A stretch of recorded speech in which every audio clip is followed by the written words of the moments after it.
Hi friends, welcome to நம்ம சமையல். Today பார்த்தீங்கன்னா இன்றைக்கி அரிசி பருப்பு சாதம் பண்ணலான்னு சொல்லிட்டு நான் அரிசியும் மொச்சை பருப்பும் ஊற வச்சு வச்சுருக்கேன். இது வந்து எப்படி பண்ணலான்னு நம்ம வீடியோக்குள்ளே போய் பார்க்கலாம். வாங்க வீடியோக்குள்ளே போகலாம். தேவையான பொருள் பார்த்துக்கலாம். பச்சை மிளகா, வெங்காயம், கருவேப்பிலை, தக்காளி, இது மூணும் வச்சு தான் நம்ம பண்ண போகிறோம்.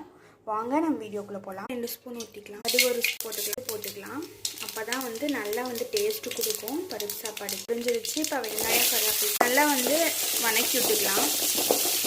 கொஞ்சம் போட்டுக்கலாம் வணங்குறதுக்காக, நல்லா டேஸ்ட்டாகவும் கொடுக்கும். வெங்காயம் வணங்கும்போது கல் போட்டோம்னா நல்லா மிளகா 2 எடுத்துருக்கேன், அதையும் போட்டுக்கலாம். பெரிய தக்காளி வந்து அரிஞ்சு வச்சுருக்கேன், அதையும் போட்டுக்கலாம். தூள் 1 ஸ்பூன் போட்டுக்கலாம். சாம்பார் பொடி கொஞ்சம் போட்டுக்கலாம்.